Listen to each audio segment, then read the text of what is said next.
Assalamualaikum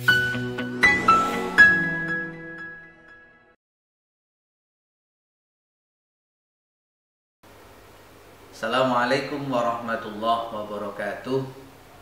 Saya Dr. Muhammad Ali Rahmat, SPDI MPDI, dosen S1 Program Studi Pendidikan Agama Islam, Fakultas Agama Islam, Universitas Islam Majapahit, Mojokerto. Video ini nanti sebagai persyaratan sertifikasi dosen tahun 2025. Selamat menyaksikan.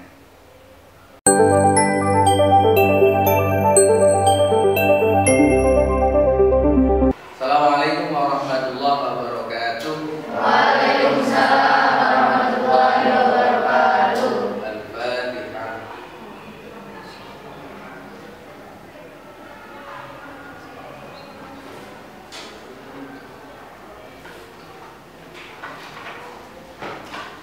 Oke, sebelum masuk ke materi perkuliahan pertemuan ketiga kita, saya absen terlebih dahulu ya. Ainul Yakin, Saifuddin, Hajar Nur Mawahidah, Meli Raima, Tati Suryaningsih. Alhamdulillah. Oke. Yang lain sudah ya? Alhamdulillah sudah kita absen semuanya. Hari ini kita melanjutkan perkuliahan tentang profesi keguruan. Tentang profesi keguruan, tema yang ketiga kita adalah kompetensi guru. Tentang kompetensi guru. Yang ada di sini semuanya pengen jadi guru semua ya? Ya, ini terbukti kalau kuliah di Prodi Pendidikan Agama Islam. Jadi berarti semuanya pengen jadi guru. Oke. Seperti biasa, kesepakatan kelas kita, mohon kalau saya ngomong tidak ada yang ikut ngomong. Kalau ada yang ngomong kita dengarkan bersama-sama. Sepakat? Sepakat. Alhamdulillah. Ngomong hari ini wajahnya cerah semuanya, ini sudah sarapan semua sepertinya ya. Sudah, alhamdulillah. Jadi usahakan sarapan dulu sebelum pergi ke kampus, ya. Mahasiswa yang sangat berbahagia dan sangat kami sayangi, coba perhatikan. Dengan dulu pernah sekolah betul, mulai dari SD, SMP, SMA, terus sekarang di perguruan tinggi. Di kelas itu kan kadang itu ada kondisi yang sangat nyaman, gurunya menjelaskan dengan sangat jelas dan seluruh siswa paham. Pernah mengalami seperti itu? Nah, kadang sebaliknya, di kelas itu gak nyaman, ya, di kelas itu gak nyaman, guru menerangkan itu juga kita gak paham, menerangkannya juga tidak enak dan lain sebagainya. Pernah seperti itu? Oke, ada yang punya pengalaman? Pernah ya Mbak? Dulu di kelas apa dulu pernah seperti itu? Di MTS gimana ceritanya? Ya, ada beberapa guru yang ketika ngajar itu kita memang bisa menyerap apa yang disampaikan. Tapi ada beberapa guru yang kayak menjelaskan itu kita sendiri nggak paham apa yang dijelaskan. Gitu ya. Oke, ada yang lain yang mau bercerita? Oke, iya Mbak. Bagus. Ya, silakan. Punya pengalaman yang nyaman atau tidak nyaman? Yang nyaman. Oh, yang nyaman. Oke. Gimana? Gurunya punya metode yang bagus dan variatif sehingga kita bisa paham terus nggak bosan dengan materinya. Oke, tepuk tangan untuk kita semuanya. Jadi kondisi seperti itu, ya, kondisi seperti itu banyak faktor yang mempengaruhi. Banyak faktor yang mempengaruhi. Salah satunya ya siswanya, ya gurunya, ya lingkungannya dan lain sebagainya. Ada kasus lain. Kita sebagai guru, ya, ini kan calon guru semuanya. Ketika masuk kelas, itu siswa kita, anak yang kita ajar, murid yang kita ajar, itu sama atau berbeda? Berbeda. Jadi satu kelas itu pasti berbeda. Bahkan anak kembar pun, seandainya satu kelas itu ada anak kembar. Ada yang kembar di sini? Ini bukan kembar ya? Oh, cuma mirip aja ya. Jadi kembar pun itu bisa jadi berbeda. Kembar pun itu bisa jadi berbeda. Maka ketika kita masuk, jadi mahasiswa yang hadir di sini kan calon guru. Ketika kita masuk, ya ketika kita masuk kelas itu jangan menganggap, jangan ada keinginan untuk menyamaratakan muridnya, apalagi menyamakan muridnya sama dengan dirinya. Ini salah ini. Karena murid kita ini berbeda.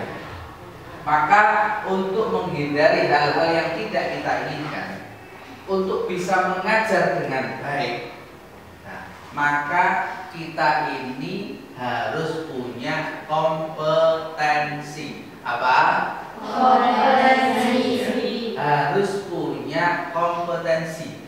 Kompetensi itu apa, Mbak?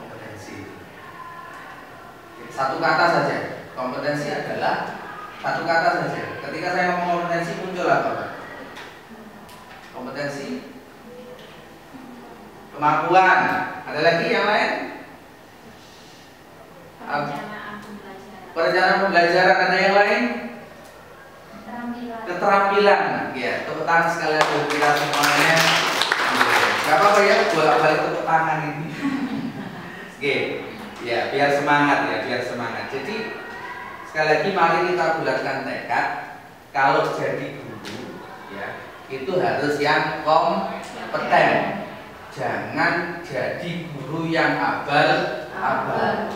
Jadi sekali lagi pilihannya adalah jadi guru kompeten atau guru yang abal-abal. Maka hari ini kita akan belajar tentang 4 kompetensi guru.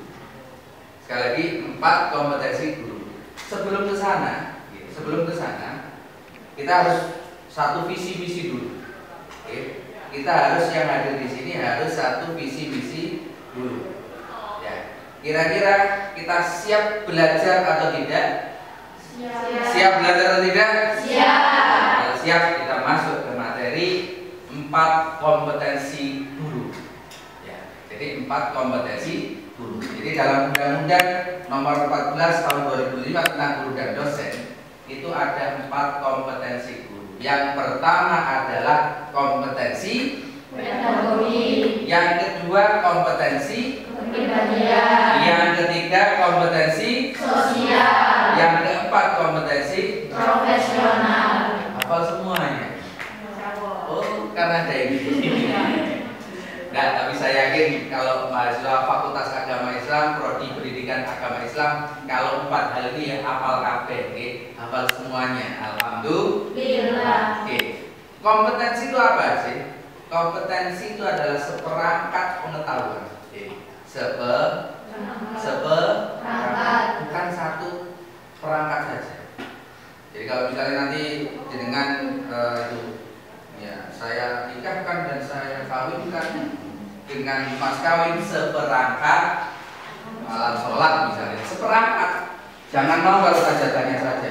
Yo sak gue, terus sak ikete dan lain sebagainya. Seperangkat. Ya, jadi kompetensi itu seperangkat. Seperangkat ya harus lengkap, harus komplit. Nah, harus komplit.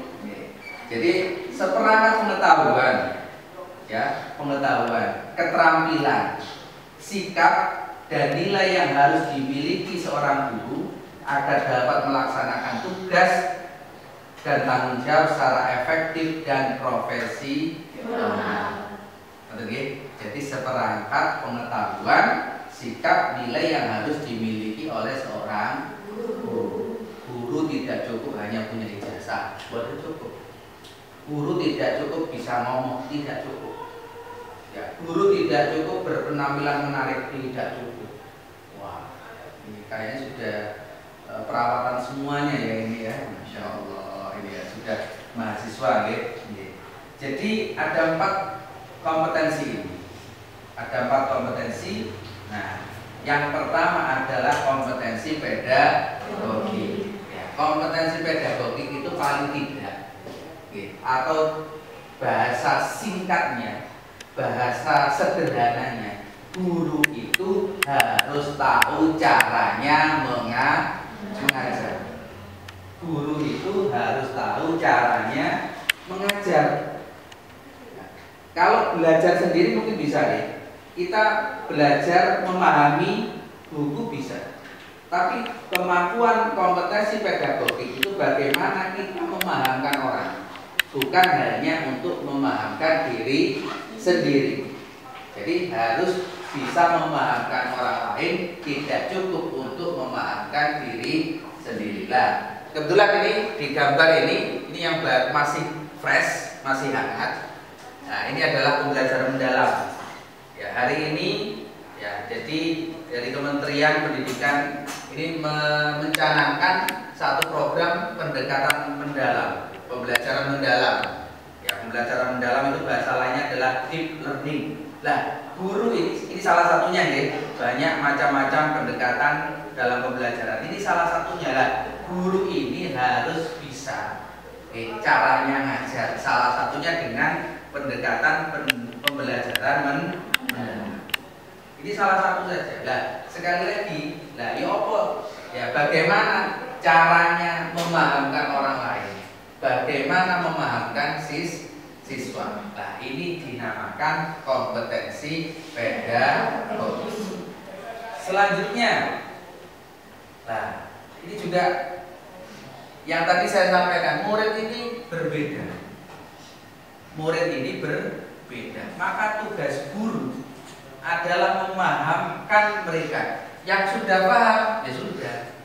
Ya, mungkin ada pengayaan saja. Yang belum paham, ya yang belum paham sedikit dikasih materi, ya sedikit saja. Yang belum banyak dikasih materi lebih banyak. Sehingga mereka sama-sama memahami, mengetahui apa yang akan kita sampaikan. Jadi seperti ini. Ya, murid kita berbeda. Jangan sampai itu disamaratakan, nggak boleh. Ya, jadi harus ada perlakuan khusus. Ya, ini dulu yang namanya pembelajaran berdiferensiasi. Nah, menganggap murid kita memang berbeda-beda, maka kita perlakuannya juga harus berbeda-beda. Yang kedua, kompetensi kepribadian. Nah, guru itu harus punya kepribadian yang baik. Ya, guru itu harus punya kepribadian yang baik. Ini contoh saja, ini contoh. Ya, sehingga guru itu berwibawa, bahkan dihormati melebihi orang tuanya. Ini diambil tahun, sudah lama, tahun 1880, ya, sekitar tahun 1900-an. Ini foto lama. Ini betapa kepribadian guru. Jadi guru yang punya kepribadian melebihi orang tuanya. Lah, paling tidak ini adalah mimpi kita, bagaimana calon-calon guru yang ada di depan saya ini bisa menjadi guru yang baik, ya, punya kepribadian yang baik. Selanjutnya, kompetensi sosial. Kompetensi sosial, ya.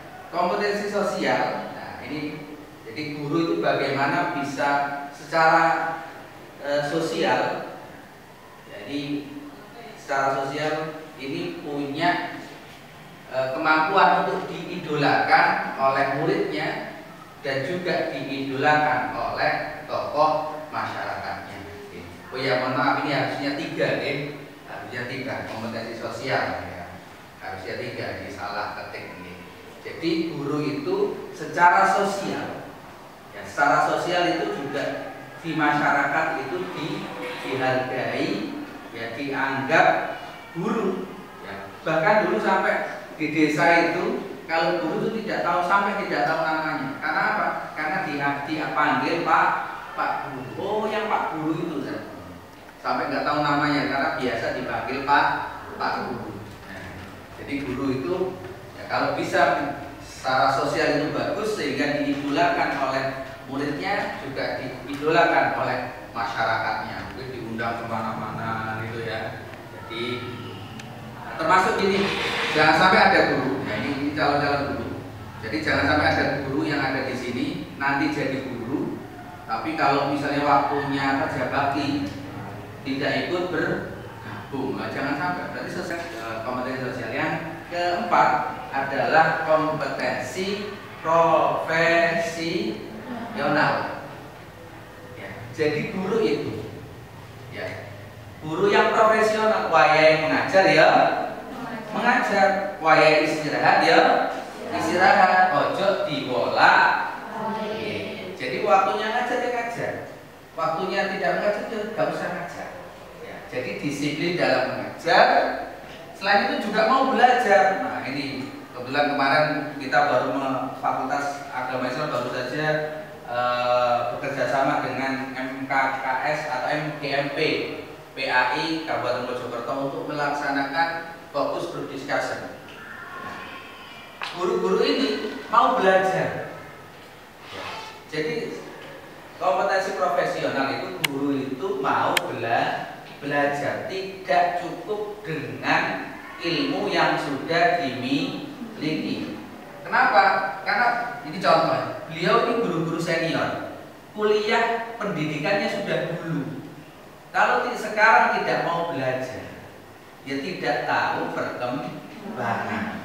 Maka dengan mengikuti pelatihan-pelatihan, seminar-seminar itu untuk meningkatkan kemampuannya.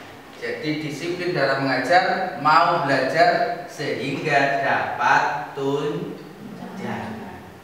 Pengen dia kira-kira gajinya double, pengen ya dari lembaga dapat, dari pemerintah juga dapat. Bagaimana caranya? Ya harus profesional, harus profesional, oke, harus profesional. Oke. Kita lanjutkan. Nah, selanjutnya ini mungkin tambahan, ya.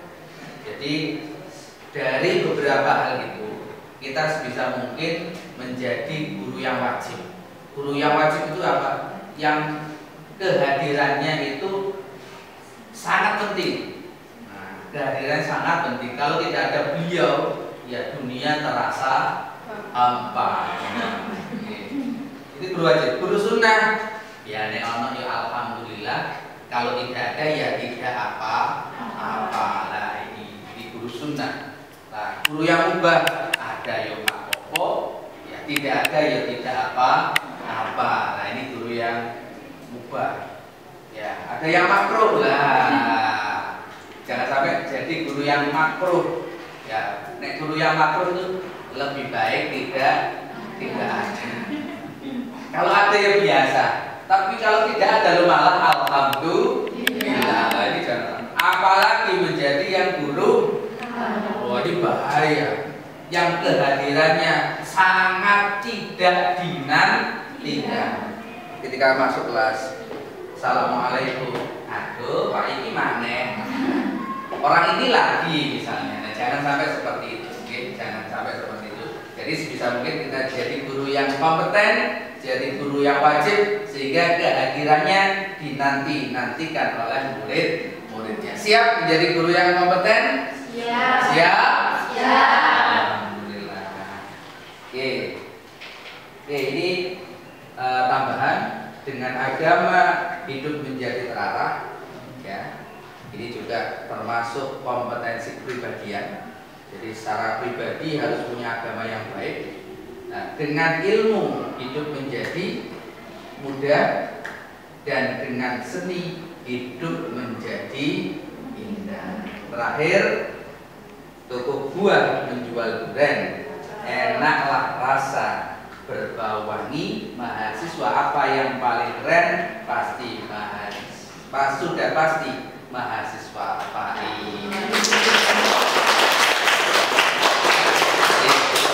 Oke, setelah materi tadi sudah saya sampaikan semuanya, pasti timbul pertanyaan. Oke. Ya, pasti timbul pertanyaan. Tapi sebelum saya kasih kesempatan untuk bertanya, semuanya lihat saya semuanya, halo. Oke, kalau saya lempar tepuk ya, tepuk tunggal ini aja. Oke, kalau saya lempar tepuk 1 2 3. 1 2 3. 1 2 3. Nah, siapa itu? Ya, salah ya. Oke, tepuk tangan untuk kita semua. Oke, jadi selanjutnya saya buka sesi tanya jawab terkait dengan kompetensi guru. Oke, silakan yang mau bertanya siapa? Oke, Silakan Mas. Bertanya, saya mau bertanya tentang kompetensi profesional. Yang saya tanyakan adalah apakah ada hubungan antara perhatian pemerintah di bidang pendidikan dengan kompetensi profesional seorang guru? Oke, terima kasih.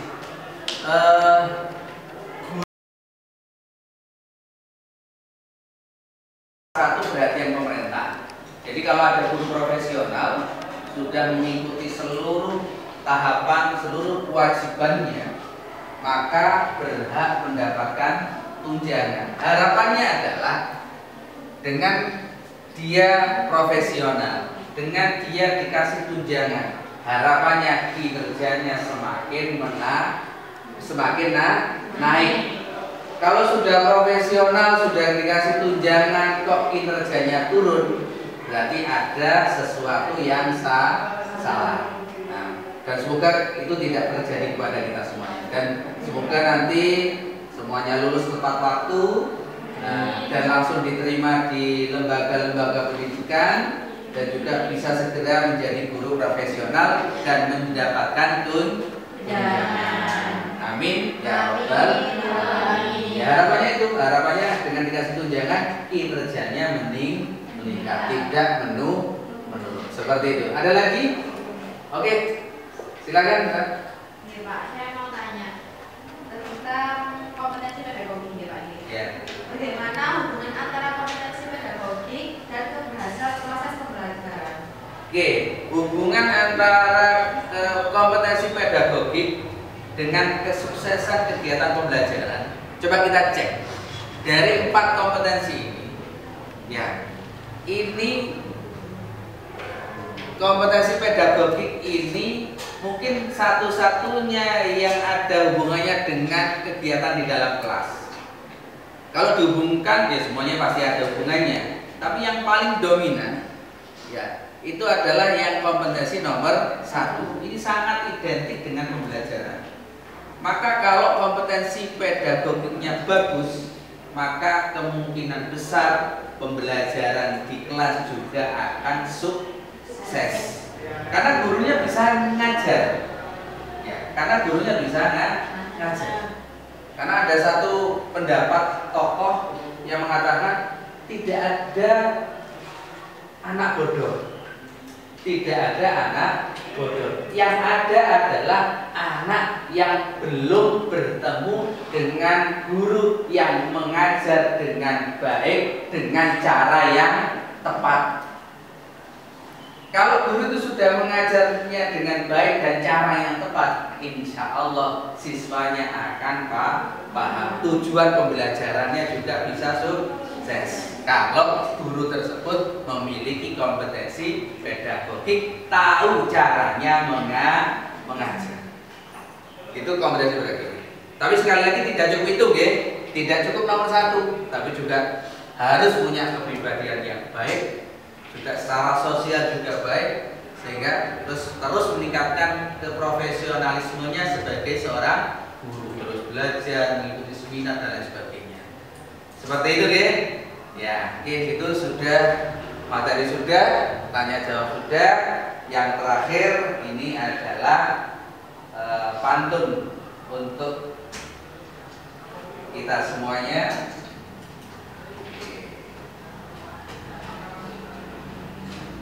Oke, toko buah menjual durian, enaklah rasa, berbau wangi. Mahasiswa apa yang paling keren? Sudah pasti mahasiswa Fahri. Oke, mungkin itu pertemuan kita hari ini. Tidak terasa ya, waktu berlalu begitu cepat. Sampai bertemu minggu depan. Jangan lupa tugasnya diselesaikan. Minggu depan waktunya presentasi. Siap ya? Siap. Oke, terima kasih. Dan kita minggu depan akan diskusi banyak tentang bagaimana mata kuliah profesi guru ini membahas materi-materi yang terkait dengan seorang guru yang baik, sehingga nanti mahasiswa yang lulus dari sini menjadi guru yang baik dan diterima oleh masyarakat. Amin. Amin ya rabbal alamin. alamin. Itu saja dari saya dari awal hingga akhir. Apabila ada hal-hal yang kurang berkenan, saya mohon maaf yang sebesar-besarnya. Akhirul kalam wallahul muwaffiq ila aqwamit thoriq. Assalamualaikum warahmatullahi wabarakatuh.